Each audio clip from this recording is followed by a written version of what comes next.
Chương trình này được bảo trợ bởi. Để biết thêm chi tiết, mời quý vị vào trang covid19.ca.gov.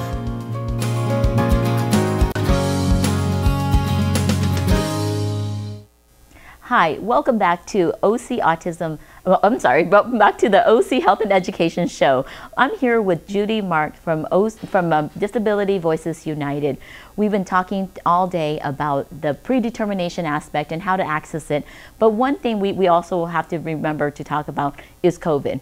Judy has been here to focus on advocating for all of us, not just one family at a time, but the whole system. How do we change the system to help the community?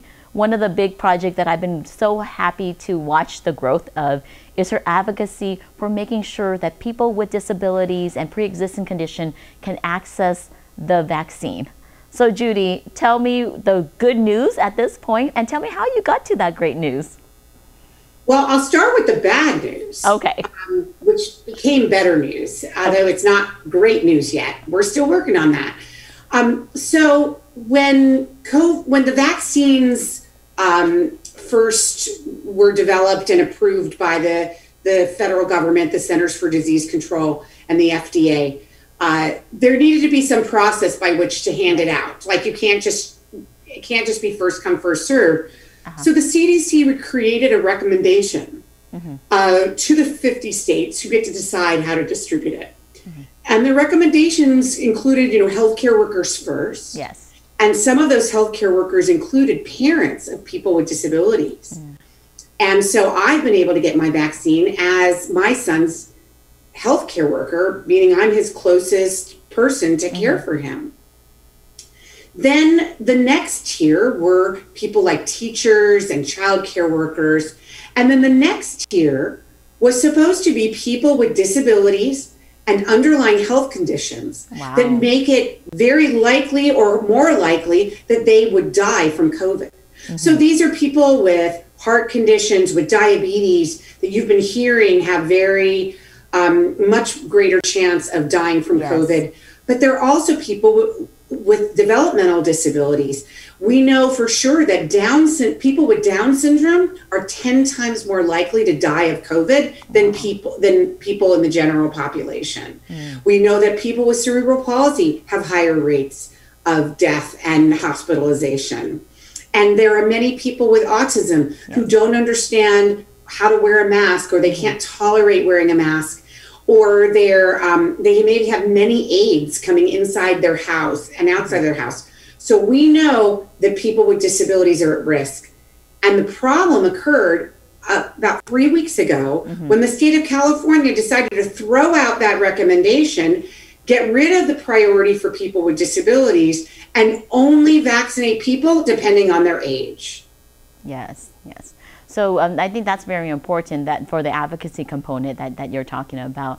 Thưa quý vị, lúc mà lúc trong chương trình của COVID thì cũng có rất nhiều người cần chích ngừa cho COVID. Phần đầu là cái ưu tiên là cho người bác sĩ hay người làm trong healthcare field, là làm ngành y. Sau đó là mình thấy là cái chú ý về cho giáo viên với người mà child care worker là người giữ trẻ em. Sau đó thì mới là cái nhóm của người khuyết tật hoặc cái người có cái pre-existing condition, là cái bệnh nào giống như tiểu đường là diabetes hoặc cái bệnh khác làm ra nó nguy hiểm lúc mà họ bị COVID. Mà Judy chia sẻ thêm là tại lúc mà có hết cái chương trình đây họ thay đổi cái chương trình làm là bây giờ chú ý về cái tuổi không, mà không phải là cái disability. Trong cái người mà có khuyết tật vân vân, giống như là bệnh Down syndrome hay bị bệnh cerebral palsy, hai cái bệnh đó là cũng còn hơn 10 lần nguy hiểm cho cái người mà bị bệnh. Thì người nào bị bệnh Down syndrome, họ bị COVID, cái nguy hiểm là rất là quan trọng. Thì Judy luôn luôn hy vọng giúp được cho mấy gia đình đây có được chích ngừa sớm. Judy, I know you talked briefly about parents as being healthcare providers. I think a lot of families, they might be what we know as IHSS healthcare providers, and they don't know that actually qualifies them to do that. So can you tell us a little bit about what that means? So a family who is receiving IHSS is therefore considered a healthcare provider. And if they do go for a vaccine shot or for registration, what kind of proof do they need to bring with them? Because I hear some families were getting turned away. Yes, a lot of families were Yes. So as the parent, you don't have to be an IHSS provider to be able to get the vaccine. If you are an IHSS provider, you can just bring your pay stub, a simple, sheet of paper showing you got paid. Okay. And your ID, and you need to make an appointment. That's all you need. That's really easy to get in. If you're a parent that is not an IHSS provider, you are still qualified to receive the vaccine. And what you need to do is you need to get a letter from your regional center, and the regional center will say this parent has a child with a developmental disability that is at high risk. Okay. And you bring that letter with your child's name on it, your ID, and your and make an appointment, and you'll get in. Okay, perfect. So it's very important that they bring the necessary documents to these centers when they are coming for their vaccine shots. Thưa quý vị, nếu quý vị có lấy hạn cho chích ngừa cho COVID thì quan trọng nhất là mình phải đem giấy tờ đủ. Chừng nào quý vị là làm IHSS provider là mình giữ cho con, mình có cái tiền mà nuôi con á, giữ con đó, là mình đem cái pay stub là cái check của mình thôi. Chừng nào mình không có cái đó mình cũng liên lạc cái người worker của regional center, họ sẽ viết cái thơ cho mình, thì mình nên đem cái thơ đó. Lúc mà mình đem cái thơ đó được rồi đó thì họ sẽ cho mình. Chừng nào quý vị có khó khăn trong cái thời gian đó, họ không có làm cái COVID vaccine cho mình á, thì mình nói chuyện với supervisor cũng được. Thì quý vị đừng có họ nói không làm á, thì quý vị có thể lên nói chuyện với supervisor. Judy, I know that I just added that, a lot of times that, we keep on teaching our families that sometimes no is not an answer, especially when we know that these rules and laws are implemented or they're part of the tier. So for some of my families that calls me and says, Julie, I did what you said. I brought the paperwork. I showed them the email, and we're still getting turned away. And I just said to them, if you do have it, you are able to stop and say, I need to speak to a supervisor. Exactly. And I know that is very important. It's so hard for our families that, when we as an organization educate them and empower them with these tools and these information about them being a provider and having access to it, and they're being denied. So I think that's so important that we continue to advocate for families. I want to know how you got them to consider and say that that people with disability now can have access to these vaccines, Judy.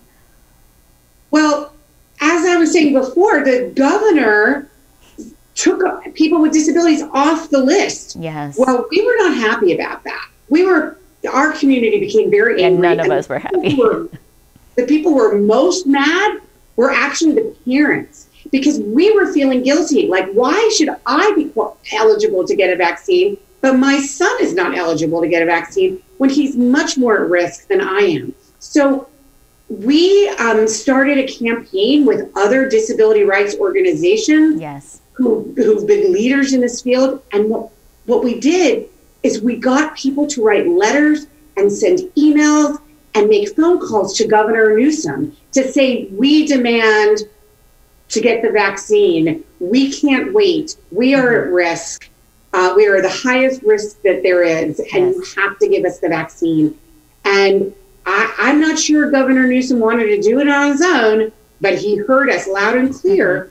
And last Friday, it was announced that people with disabilities are back on the list. Good. At this point, they can't receive it until March 15th, and which is a month from now. And we're very concerned about that 4-week delay. We're afraid people will die in the meantime unnecessarily.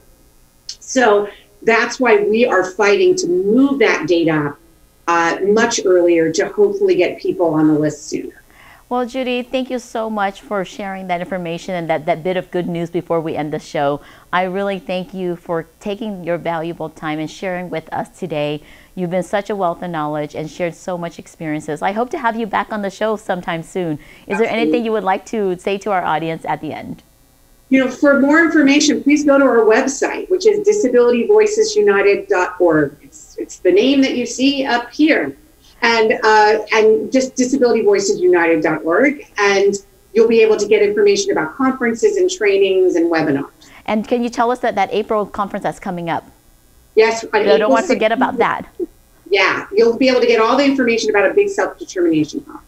Okay, perfect. Well, thank you so much, Judy, for being a part of our show. Cảm ơn quý vị đã theo dõi chương trình Kiến thức y khoa gia đình và xã hội. Julie hy vọng gặp quý vị thời gian nữa tuần tới.